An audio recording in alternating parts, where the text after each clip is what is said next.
Hello, everyone. My name is Jessica. I work in the Massachusetts AARP office, and you are joining a Caregiving in Your Community event. We are hoping that we can provide you some resources and information. We have time for question and answer or just comments if you like. We're going to be joined by experts at ARP on caregiving, and also we'll hear about livable communities from our director, who's going to talk about why we're doing this across the whole country.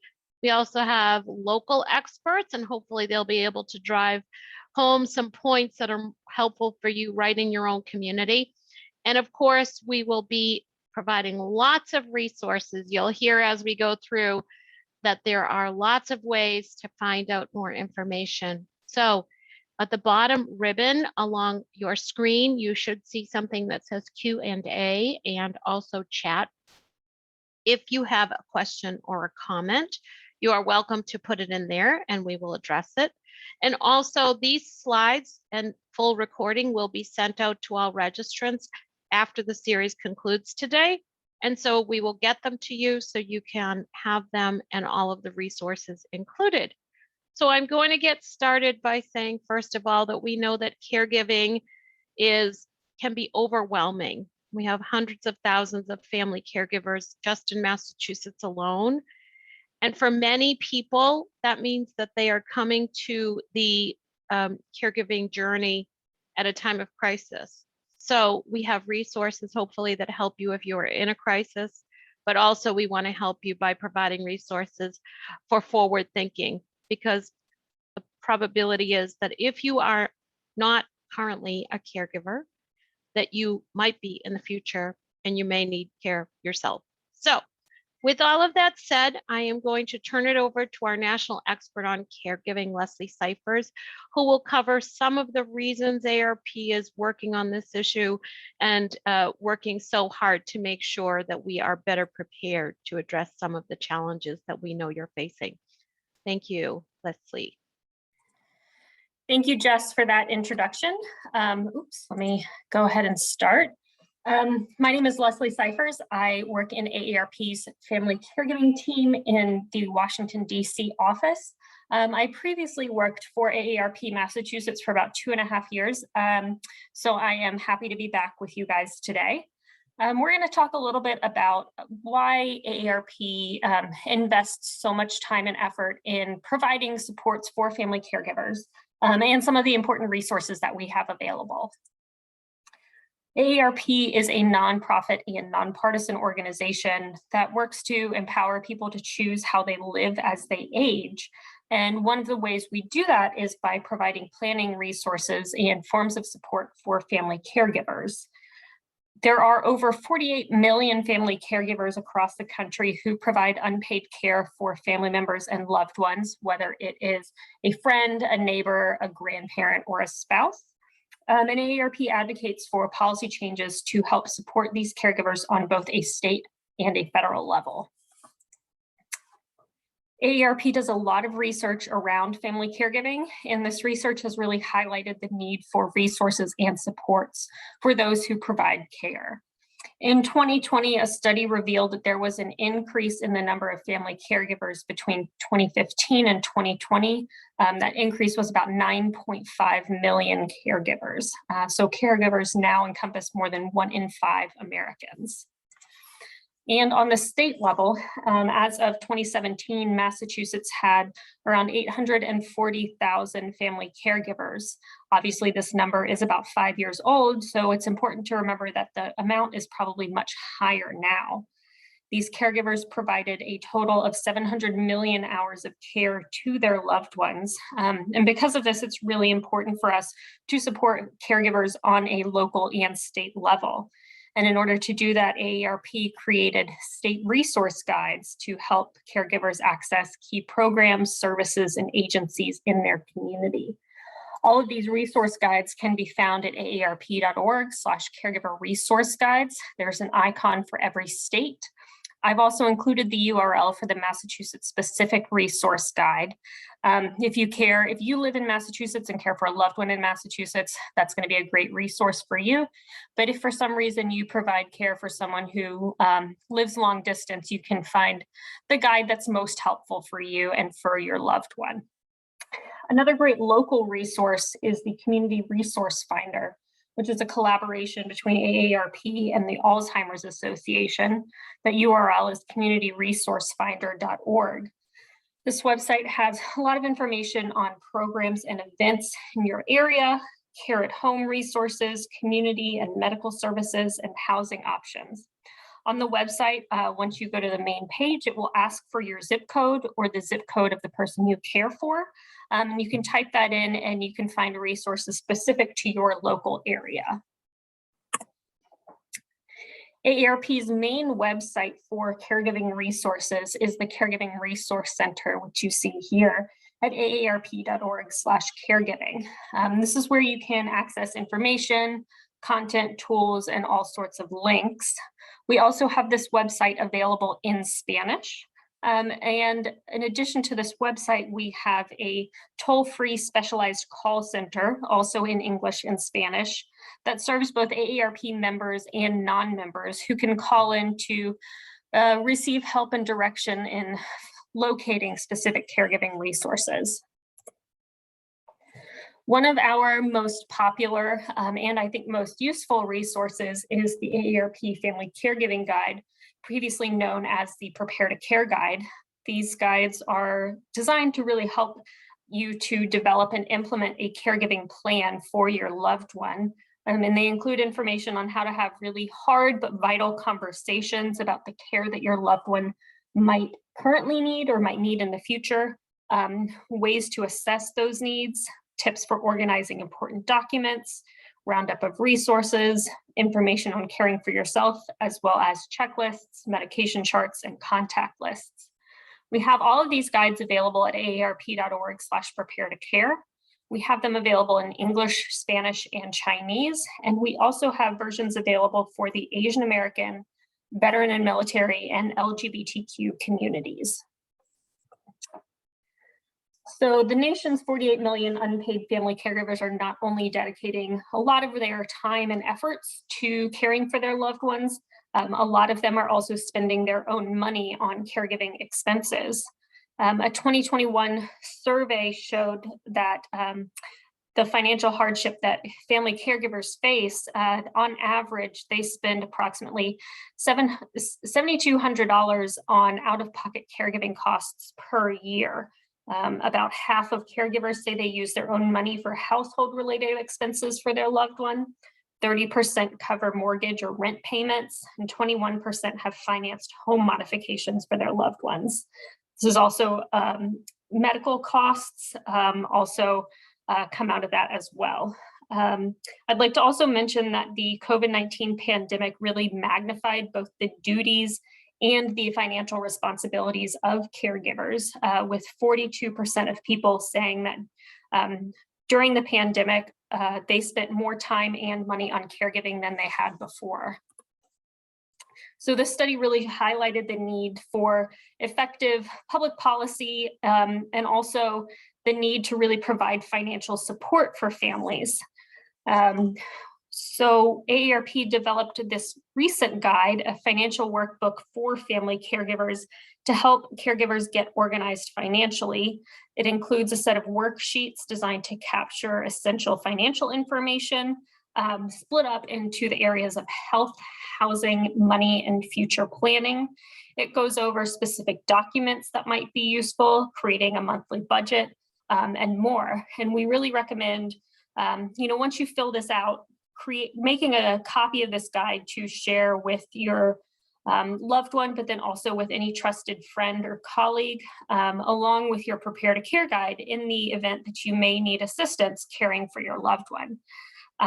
The workbook can be found at aarp.org/caregivermoney. We also have a version that is specific to the veteran and military family caregiver community that has some specific resources for that community as well.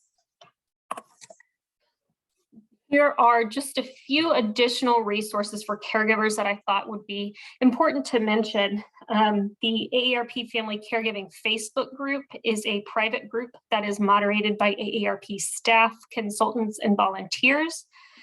You can request to join to view the content. And on this page, you're able to ask questions of some of our experts, as well as interact with other caregivers and really provide advice to one another. Instructional caregiving videos focused on training family caregivers who might perform medical and nursing tasks are available for free from AARP's Public Policy Institute. You can see one of these examples on the left. This one is specifically about wound care. These are short videos, and we have the full series available in English and Spanish. Lastly, I would just like to mention our live and recorded webinars from AARP Learn at 50 Plus. They host monthly webinars that allow for live chats with expert speakers who can answer participants' questions directly. I've included the URL here for the caregiving specific webinars. And most importantly, after these webinars are held live, we post the recordings here on this website, and they are available for on-demand viewing at any time. So that was just a really quick roundup of some of our resources. Thank you, Jess and Antron, for having me today. And if there are any questions, I'd be happy to answer them in the chat as we move forward. Thank you so much, Leslie. That really does show the breadth of the work that AARP is doing to address the type of challenges that caregivers are facing, and more importantly, the type of resources that we're developing to try to help people as they're caring for someone they love. I'd like to now turn it over to Antron, who is going to introduce our next key speaker, Mike Watson. Awesome. Thank you so much, Jess. So as Jess said, ARP is working in a variety of ways. You saw the resources that Leslie shared around caregiving, but in the livable community space, ARP is really working with municipal leaders and organizations to really make our communities great places for people of all ages. And with that, we're going to hear from Mike Watson, our Director of Age-Friendly and Director of Livable Communities, who's going to talk about how ARP is engaging nationally on really making our communities better.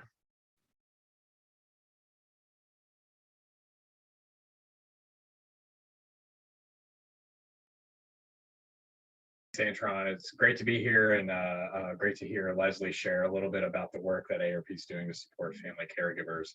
As Antron said, one of the reasons that AARP works on livable communities, and kind of one of the things that really kind of drives our work, is because we believe and we know that older adults want to remain in their communities as they age.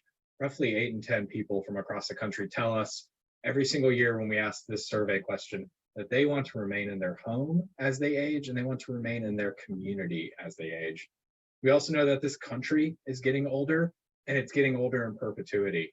And community leaders and local governments need to be prepared for that. And we've seen that local governments that have seen their aging population years ago and took action to be prepared for it are going to be better positioned for that, because what they're doing is they're looking at their community through the lens of an older adult, and are identifying the supports, resources, and infrastructure that's necessary for an older adult to thrive in their community. And they realize that when you do that, you're going to create a community, as Antron said, that's great for everybody. If you design a community around the needs of an older adult, it's going to be great for their children, for their grandchildren, for their neighbors, and for their friends. And that's really what drives AARP's work on livable communities. We know our country's getting older. We know our members and people over the age of 50 want to remain in their communities as they age. And we know that that has benefits for everyone when local leaders and communities take action to make that a reality. The way that we typically do this, and you're going to hear a little bit more about this later, is through the AARP network of age-friendly states and communities. There are about 700 communities across the country, including a large number, again, you'll see this a bit later, in the state of Massachusetts in this region. And Massachusetts as a state is also a member of this network. So you are kind of in a place that has a lot of communities that are committed. There's a lot of great partners, and there's a lot of great folks who are working to ensure that the places you live are great for older adults today and in the future. And one of the things that we see is throughout the global coronavirus pandemic, we've seen that the communities that took action to become, to try to work to become great places for all, listening to the needs of older adults, developing action plans and implementing those action plans based on those needs, were better positioned to respond. They knew the resources were in place, they had the partnerships in place, and folks were able to kind of reach older adults more quickly, provide critical and life-saving information in a lot of circumstances. And we know that family caregiving and the needs of family caregivers is a core driver of communities who are taking action to make places more livable for all ages. I'm going to highlight a few different ways that we're seeing communities nationwide do this. And then I'll talk a little bit about some resources that AARP has to help you prepare your home and your community. The first way that we see communities taking action to become great places for all and supporting family caregivers is by providing information, providing resources, and providing access to healthcare connections as well. A few things I'll highlight. First, an example is right here in Massachusetts, in Salem, Massachusetts. During the coronavirus pandemic, they applied 206 volunteers to contract 6,000 people over the age of 50 to ensure that they were safe, had their needs met, including food, nutrition, and telehealth services as well. So they were able to kind of quickly get to people who needed support and train family caregivers as well. Also in Ridgewood, New Jersey, they developed a network of retired medical professionals who would go around and assist older adults and new family caregivers who required training and assistance. So these community-driven folks dedicating their time are training people in what it takes to become and be a family caregiver, a skill that kind of a task that many of us are doing often without training. The other way that we see communities supporting family caregivers is by increasing access to transportation options. Again, we saw this during the coronavirus pandemic in Pittsburgh, Pennsylvania, and many other places, as transportation providers were adapted to deliver PPE and other life-saving materials. And here in Chelmsford in Massachusetts, we've also seen the community take action to create volunteer driving programs to help get folks from medical appointments and point A to point B and ensure that they have a friendly face to pick them up and a friendly face to get them home, and support family caregivers in that way as well. And then finally, this is one of the core ways that we see communities really work to support family caregivers and support older adults so that they can thrive in place, is by increasing housing options and improving the accessibility of housing. We've seen this across the country, including here in Massachusetts and in other places across the country.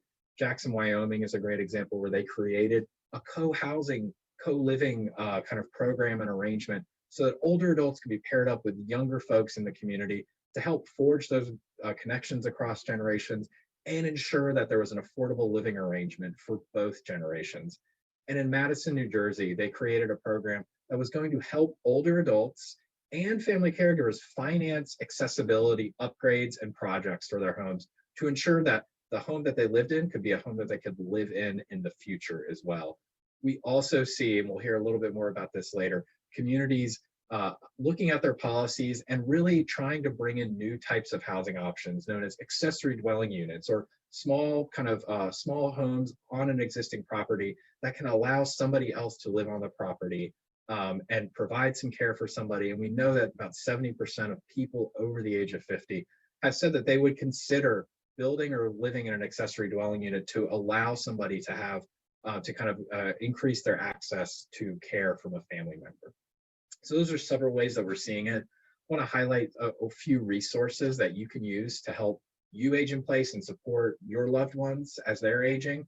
The first is AARP's Home Fit Guide. This is a resource that's available at aarp.org/homefit, and it's going to give you step-by-step checklists for repairs and upgrades you can make to your home to make it more livable for all ages. You can also go to aarp.org/livable to find loads of resources on the topics of public spaces, transportation, housing, creating parks that are more kind of intergenerational, creating more transportation options that are going to be great for older adults and younger adults and more. And then finally, also encourage you to go to AARP's Livability Index at aarp.org/livability index. There you can look up your community's livability score, identify areas that are important to you, and take action by talking to your local community leaders, talking to ARP Massachusetts and other folks about challenges you're seeing and challenges that you want to see addressed. So with that, again, want to thank you for being here today. Thank you for listening to us. Thank you for having me share a little bit about ARP's work on livable communities, and really, really looking forward to hearing from more folks. Well, that was great. It's so helpful to hear what ARP is doing across the country to help our communities be better prepared for all of us as we age. We do have someone who is was going to speak with us today about what Massachusetts is doing more specifically.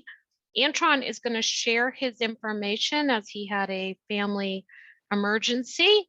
And so he will talk to us about age-friendly specifically in Massachusetts, because this is no surprise to anybody that lives here. We are doing a really good job of thinking through how we are preparing the Commonwealth for what comes next. So Antron, if you wouldn't mind sharing there we go.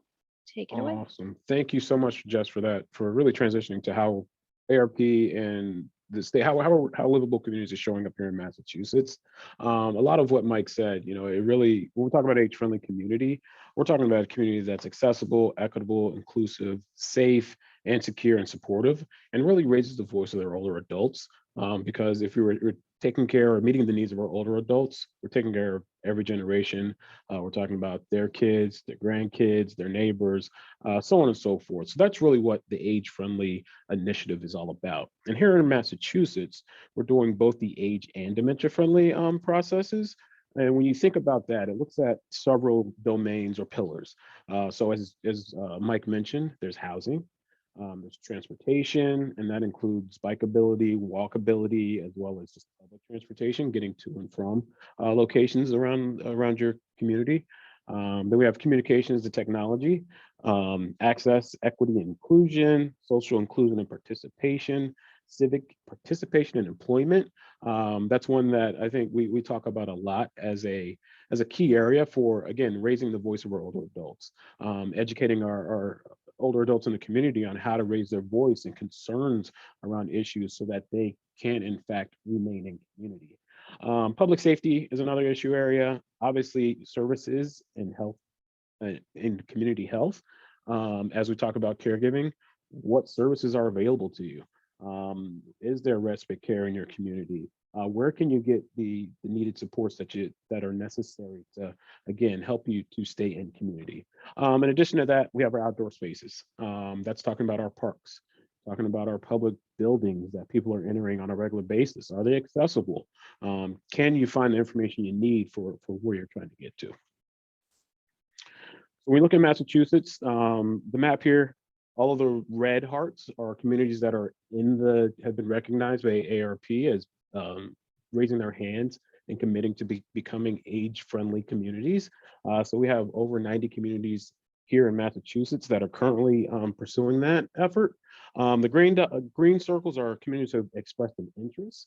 And when we think about the region here, we actually have the Berkshires, who has come in as a full region, and Franklin County as well, who are really working together as a number of smaller communities to address the issues that older adults are raising on a number of levels. In addition to that, we have 100 communities who are dementia friendly as well, and also pursuing both age and dementia friendly practices at the same time. That's one of the things we preach. Yes, they're two different initiatives, but they both reach the same end goal of helping people stay in community and getting them to the services that they need.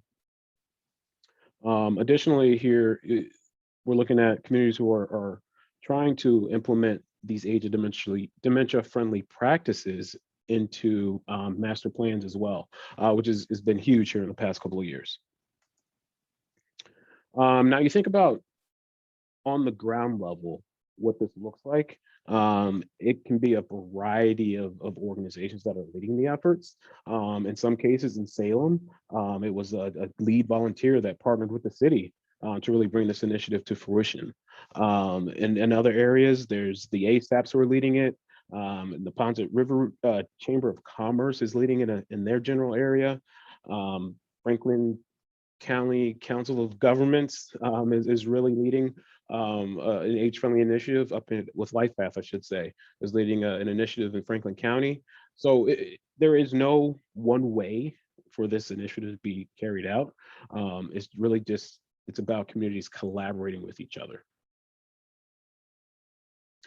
So when you think about some of the, Mike called out a number of examples here in Massachusetts where communities have really made an effort to support older adults. One example is in Lawrence, where they had fare-free bus rides that passed through essential areas, including doctors, groceries, and other essential buildings, I guess offices for the city. An additional example would be here at the top middle, really a community that spoke to older adults, got their feedback on how to make a major intersection a little more accessible by adding the crosswalks, by adding a protected bike lane, obviously making sure sidewalks were there. In other ways, you'll see age and dementia friendly show up. There's a community compact, which Executive Office of Elder Affairs helped to move forward. You have your Shared Winter Streets and Spaces grant program, which MassDOT is really working with communities to encourage better use of our outdoor spaces. So all of these examples and many more can also be found at ARP's websites, but also at the Massachusetts Healthy Aging Collaborative site. There's lots of information there. If you're into the data and looking at the makeup of your community, older adults in your community, you can find that information at Massachusetts Healthy Aging Collaborative. In addition to that, there's all sorts of news around age-friendly and dementia-friendly here in Massachusetts. And if you're looking for learn more about what the Massachusetts Healthy Aging Collaborative does, you can actually reach out to James Fuccione. His information is on the screen. And as we've mentioned earlier, we will be sharing the slides and the slides for today and the recording of this event to really get you to what you're looking for.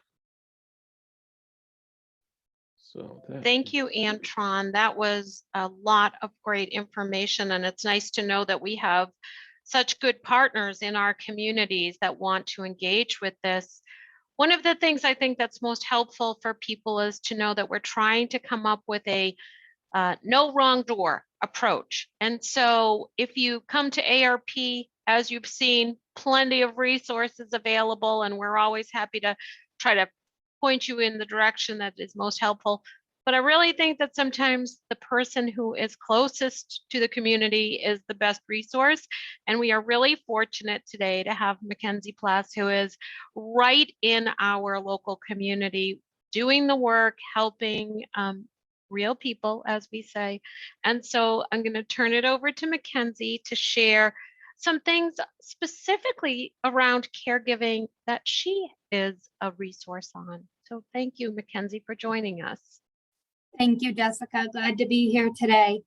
So my name is Mackenzie Plassey. I am the Community and Caregiver Resource Supervisor at LifePath. I work directly in the Information and Caregiver Resource Center, ICRC, and oversee the Options Counseling and Family Caregiver Program, along with my supervisor, Lori Discavich.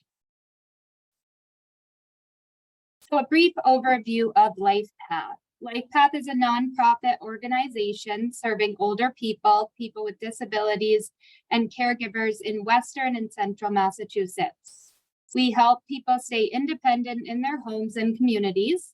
For example, we offer in-home services, Meals on Wheels, help with health insurance, and much more. We also work to fight elder abuse.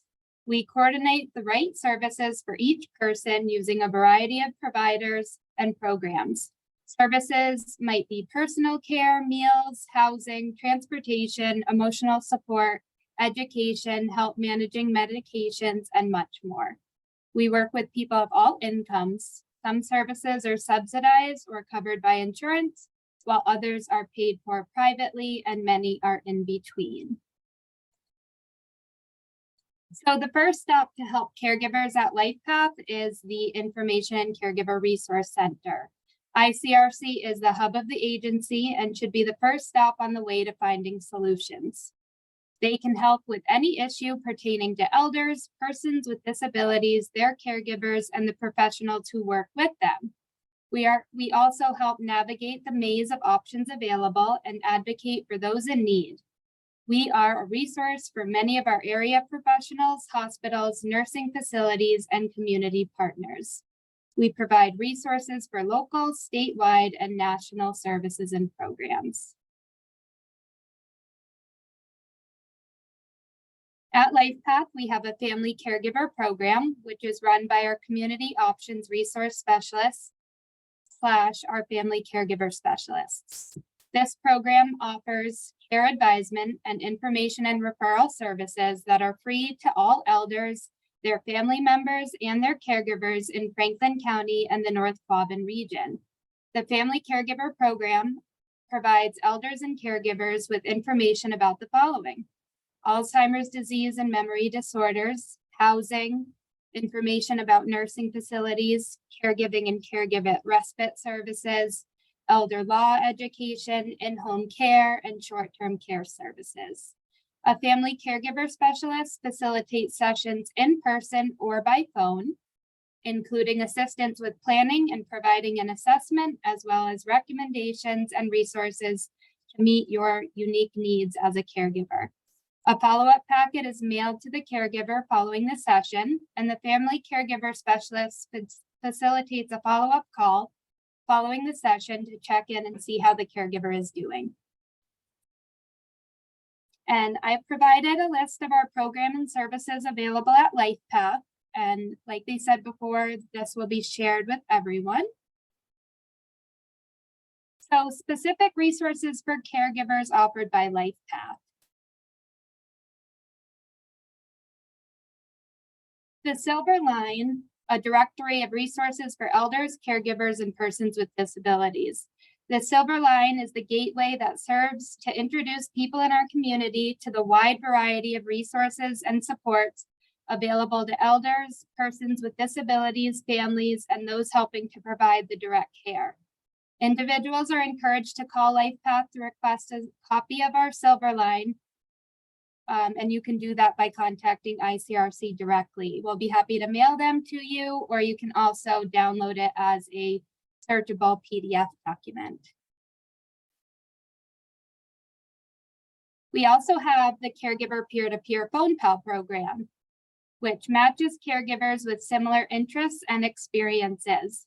Phone Pals connect weekly. The conversation topics can range from the everyday, the challenges of caregiving, to a shared interest.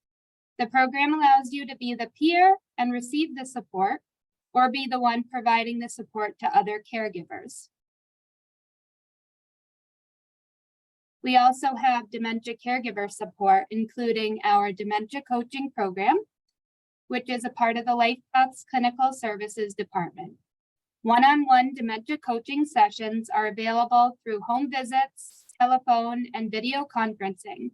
During the session, you will gain knowledge specific to your loved one's dementia diagnosis, get tips for handling changes in behavior, and receive suggestions to help cope with the progression of the disease. We also have dementia caregiver support groups, and we currently offer 2 different groups. The groups are facilitated by experienced practitioners who create a welcoming place to give and receive emotional support, share ideas and stories, and get needed resources and educational materials. One group takes place weekly on Thursday in the morning virtually, and the other falls every other week on Wednesday in the evening. We have tried to target caregivers' schedules by offering a morning group as well as a class that meets in the evening. Ways to help with caregiver stress. At LifePath, we offer an elder mental health outreach program to people over 60 years old. MHOT serves elders age 60 and old whose problems are impacting their emotional well-being. Outreach staff meet with elders in their homes or another location of their choice to discuss their concerns and to think through options, come up with solutions, and identify resources to help. Telephone and video conference sessions are also options. This program is offered to caregivers to help with stressful situations and to help come up with solutions. Our caregiver scholarships. Scholarships are offered to support caregivers to help them continue providing care for their loved ones. The purpose of this program is to support and encourage caregiving activities and enhance the quality of life of both people giving and receiving the care. Possible uses of the funds include, but are not limited to, paid companionship, adaptive equipment, or a short-term respite stay. We have helped purchase reclining lift chairs. Some caregivers have requested a scholarship to help pay for someone to stay with their loved one so the caregiver can go away for a few days. Now we will transition to ways a caregiver can get paid. We have our adult family care program here at LifePath, which we refer to as AFC. Adult family care offers compassionate, individualized care in a nurturing home environment. Participants are individuals 16 and older who cannot live alone safely because of medical, physical, cognitive, or mental health challenges. AFC participants live with caregivers in the home. The caregivers' home are in local communities, allowing participants to maintain lasting community relationships. So who can be an AFC caregiver? Caregivers can include our participant's family member, excluding the spouse, parent of a minor, or legal guardian, or an unrelated individual wanting to enhance the life of a participant by caring for them in their home. What are the benefits of the program or to the caregiver? Being able to work in your own home, work together with a professional nurse and social worker or an individualized care plan for a participant, and enrich their own life while enhancing the life of another. We also have our personal care attendant program, which fosters independence in individuals with disabilities who receive mass help by assisting them with performing their day-to-day activities in the home. And then we also offer consumer-directed care. CDC is a service delivery option for home care participants who want more choice in how their service is provided. Consumer-directed care enables the consumer to hire his or her own caregiver. I think an important thing to know about AFC, PCA, and CDC is that with these programs, it allows the caregiver and care recipient with the ability to hire someone they know and who they are familiar with as the care recipient's worker. This may help with the transition and help the care recipient feel more comfortable receiving the assistance they need to remain independent in their community. Ways to stay healthy. At LifePath, we have our healthy living workshops and programs are for people with one or more chronic health conditions. In an engaging, supportive environment, workshop attendees and program participants gain the confidence to become more active managers of their own health. The workshops and programs are free of charge, and workshops normally take place throughout the year at convenient locations in Franklin County and the North Quabbin region.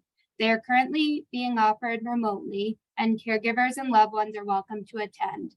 This is a way a caregiver can take care of themselves and receives information about ways to stay healthy. Both the caregiver and the care recipient are welcome to take part in the workshops. So Mass Options is a statewide resource, and a caregiver can call Mass Options to ask about caregiver options in their area. Mass Options will direct them to the right resource or agency access point in their community. And then we also have the Elder Care Locator, which is a national resource. It is a public service of the U.S. Administration on Aging, connecting you to services for older adults, caregivers, and their families. They can be reached directly here, and we have also provided the direct link to the website. I've also attached the LifePath's website here for you to go on and browse. And here's our contact information. Thanks so much.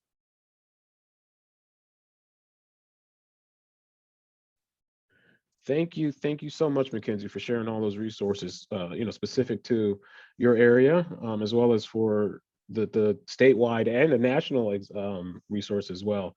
I think this is the point where we're going to get some question and answers. Just a reminder, the Q&A along the bottom of your screen, there's an option there. Then there's also chat. We'll be able to take your answers there and see if we can get those questions answered for you. But yeah, I'll turn it over to Jess. Thank you. I too want to thank all of the speakers today. Mackenzie, that was wonderful. It is amazing to see all of the services and programs and types of things that are available for caregivers. But what we know again is that many times people are coming to the caregiver journey because they're in crisis, and so or their loved one or who they're helping is in crisis. And so we want to make sure that we provide information and resources to meet you where you are. Antron, if you wouldn't mind putting up this next slide, one of the things that we want to do, because in case you haven't already noticed a theme here, aarp.org has many resources, and you can find, for example, the Family Caregiving Guide at Prepare to Care, or the ABCs of ADUs at ADUs, or Home Fit, how to make sure your home is ready for you as you age.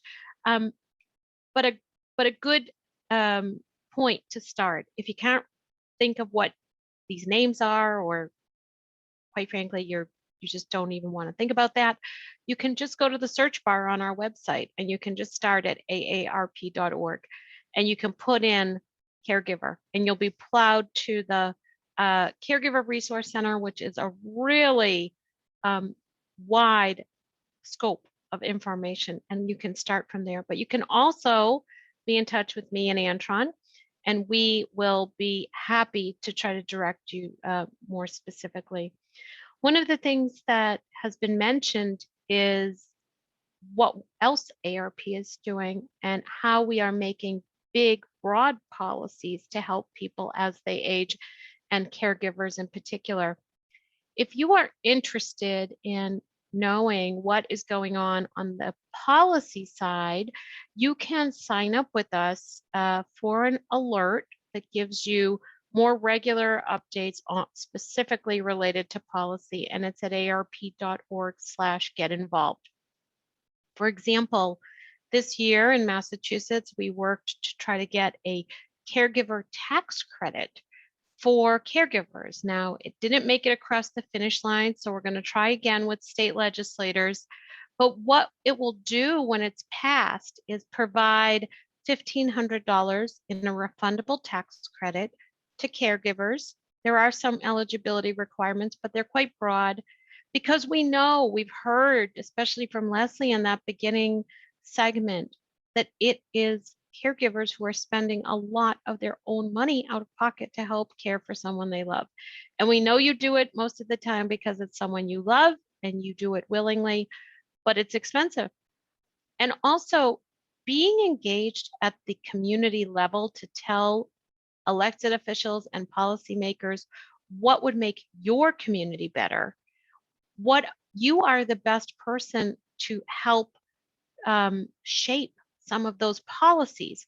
And so at arp.org/livable, you're able to provide, as a community involved person, more policy directed community activities and what that would mean. Antron shared with you some of those great photos of where they've changed, say, the street to accommodate for someone who was walking, biking, needs a place to rest, and also is available for public transportation and private passenger vehicles. And then finally, at the bottom on the right there, you'll see something that says host a DIY presentation. DIY stands for do it yourself. And we are not asking you to do everything yourself, but if you are someone who is willing to help share the information that you know or have learned and would like to do this, ARP has a variety of presentations that we have already crafted, and we have a team of speakers. As you can see, MA Speaker after arp.org is the place to be, or email me or Antron, and we will get you to the right place to be part of that team. volunteers are key to the work that we do. There's 9 people in the Massachusetts State Office working on all of the efforts, outreach, education, volunteer related, and advocacy, communicating everybody this information. So volunteers are really how we get all of this work done. And if you want to be part of that team, we would love to have you. So that has been a lot of information. I want to turn it back to Antron to close us out, unless there are any questions or comments, which we would be happy to answer. Thank you. Thank you, Jess, very much for that nice kind of closing on all the resources and really sending home the point about raising your voice and being an activist at some point, or at least raising your concerns around your community, so that we as ARP can use our connections in the community to try and get some of those changes made. With that, I don't see any questions, so we're going to say thank you to all of our speakers once again. Thank you to Mackenzie, thank you to Jess, thank you to Leslie, thank you to Mike Watson and James Fuccione for all their help in pulling this event off today, as well as people in the background, Kelly Leffler. So with that, I hope you all have a wonderful day.